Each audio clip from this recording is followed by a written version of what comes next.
ஒரு சின்ன ஃப்ளாஷ்பேக். ஒரு 25 இயர்ஸ்க்கு முன்னாடி ஒரு பிஎஸ்சி கெமிஸ்ட்ரி முடிச்சுட்டு ஒரு கிராஜுவேட் ஒரு கம்பெனியில் நான் சேர்த்து விட்டுருந்தேன். அவர் அங்கே வந்து குவாலிட்டி கண்ட்ரோல் ட்ரைனியாக ஜாயின் பண்ணியிருந்தார். அவர் நான் நேரில் பார்க்கல. டெலிஃபோனிக் இன்டர்வியூ பண்ணிவிட்டு அவர் வந்து அங்கே போய் ஜாயின் பண்ணிட்டார். அங்கே இன்டர்வியூ அட்டன் பண்ணார். அதுக்கப்புறம் செலக்ட் ஆகி ஜாயின் பண்ணிட்டார். நான் நேரில் பார்க்கல. அப்போலாம் வந்து ஜூம் இன்டர்வியூலாம் கிடையாது 25 இயர்ஸ்க்கு முன்னாடிலாம். அதுக்கப்புறம் ரீசெண்டாக ஒரு மீட்டிங்கில் நான் அவரை மீட் பண்ணேன். அவர் வந்து தன்னை வந்து இன்ட்ரொடியூஸ் பண்ணிக்கிட்டார் என்கிட்ட. எனக்கு ஞாபகம் இருக்கா சார்னு கேட்டார். எனக்கு ஞாபகம் இல்லை. அப்போ தான் அவர் சொன்னார், அவரோட பேரை சொல்லி, நான் அந்த கம்பெனியில் இந்த வருஷம் என்னை நீங்கள் சேர்த்து விட்டீங்க, ஞாபகம் இருக்கா சார் அப்படின்னு கேட்டார். எனக்கு ஆமான்ட்டு எனக்கு லைட்டாக ஞாபகம் இருந்த மாதிரி இருந்துச்சு. அப்புறம் கேட்கும்போது இப்போ எங்கே இருக்கீங்க, எந்த கம்பெனியில் இருக்கீங்க கேட்டால் அதே கம்பெனியில் தான் இருக்கேன்னு சொன்னார்.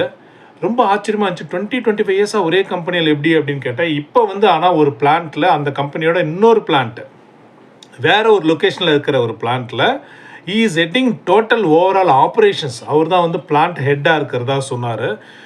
நல்ல பேக்கேஜ் வாங்குறதா சொன்னார். அவங்க வந்து ஹவுசிங்லாம் கொடுத்துருக்கிறதா சொன்னார். கார் எல்லா பெனிஃபிட்ஸும் இருக்குது அப்படின்னு சொல்லிக்கிட்டு இருந்தார். அப்போ யோசிச்சு பாருங்கள், இன்றைக்கி இருக்கிற யங்ஸ்டர்ஸ் நம்ம வந்து எல்லோரும் என்ன நினைக்கிறாங்க, எடுத்த உடனே சேலரி வந்து நல்ல சேலரி கொடுத்துடணும், நல்ல lucrative package, pay and pegs எல்லா பெனிஃபிட்ஸும் கொடுத்துடணும் அப்படின்னு நினைக்கிறாங்க. இது கண்டிப்பாக சாத்தியம் இல்லை நண்பர்களே.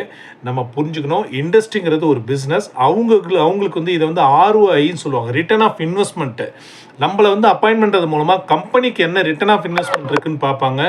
இதை பொறுத்து தான் அவங்க வந்து உங்களுக்கு சேல்ரி வந்து ஃபிக்ஸ் பண்ணுறாங்க, பெனிஃபிட்ஸ் வந்து ஃபிக்ஸ் பண்ணுறாங்க. அதனால் நம்ம வந்து கம்பெனிக்கிட்டேருந்து நம்மளே ஒரு பிஸ்னஸ் பண்ணுறோம் அப்படின்னா வந்து புதுசாக ஜாயின் பண்ணுறவங்களுக்கு அப்படியே வந்து எல்லாத்தையும் எடுத்துலாம் கொடுக்க மாட்டோம். அவங்களுக்கு என்னென்ன ஸ்கில் தெரியுதுன்னு பார்ப்போம், அவங்க என்னென்ன வேலை செய்ய முடியுதுன்னு பார்ப்போம். அதுக்கு தகுந்த மாதிரி தான் அவங்களோட சேலரி பெனிஃபிட்ஸ் எல்லாம் நமக்கு கொடுப்போம் இல்லையா.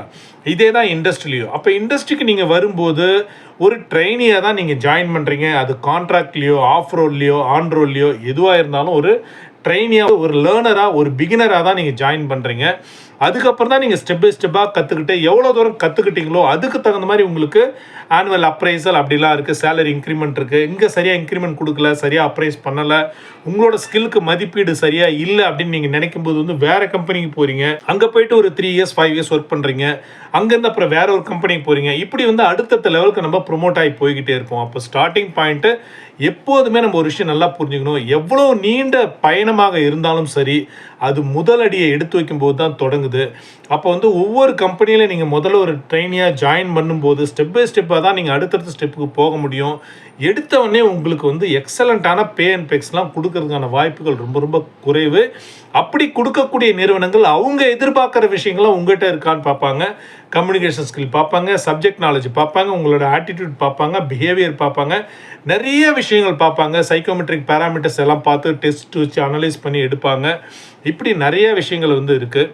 அப்போ நமக்கு வந்து ஒரு ஆப்பர்ச்சுனிட்டி கிடைக்குதுன்னா, ஒரு ஆப்பர்ச்சுனிட்டி கிடைச்சிருக்கு அப்படின்ற நம்மளோட டொமைனில் நம்ம படித்தது ரிலேட்டடாக நமக்கு ஒரு ஆப்பர்ச்சுனிட்டி கிடைச்சிருக்கு, சேலரி குறைவாக இருந்தால் கூட பரவாயில்ல அப்படின்ற ஒரு பரந்த மனப்பான்மையோடு தான் அதை நீங்கள் அணுகணும். அதுதான் வந்து சரியான ஒரு விஷயமும் கூட. அதுலேருந்து ஸ்டெப் பை ஸ்டெப்பாக நீங்கள் நிச்சயமாக அடுத்தடுத்த கட்டங்களுக்கு போக முடியும். எப்போன்னா அந்த ஒர்க்கை நீங்கள் க்ளீனாக கற்றுக்கிட்டு அந்த ப்ராசஸை வந்து கம்ப்ளீட்டாக அண்டர்ஸ்டாண்ட் பண்ணிக்கும் போது நீங்கள் வந்து உங்களே அறியாமல் நீங்கள் அடுத்தடுத்த லெவலுக்கு போய்கிட்டே இருப்பீங்க. இந்த கேரியர் ஜேர்னி வந்து ரொம்ப பியூட்டிஃபுல்லாக அமையும். இதில் உங்களுக்கு எந்த சந்தேகமும் வேணாம். பட் முதல் அடி எடுத்து வைக்கும்போது நீங்கள் கண்டிப்பாக ஒரு சின்ன லெவலில் தான் நம்ம ஆரம்பிப்போம். எடுத்தோடனே பெரிய லெவலில் ஆரம்பிக்க முடியாதுன்ற அடிப்படை உண்மையை, ப்ராக்டிக்கல் உண்மையை நம்ம கண்டிப்பாக புரிஞ்சுக்கிட்டு தான் ஆகணும். எடுத்த உடனே நல்ல சேலரிலாம் கிடைக்காது. முதல்ல நீங்கள் கற்றுக்கணும், நிறைய விஷயங்கள் கற்றுக்கணும். ஸ்டெப் பை ஸ்டெப்பாக நீங்கள் அடுத்தடுத்த இடங்களுக்கு போகலாம்.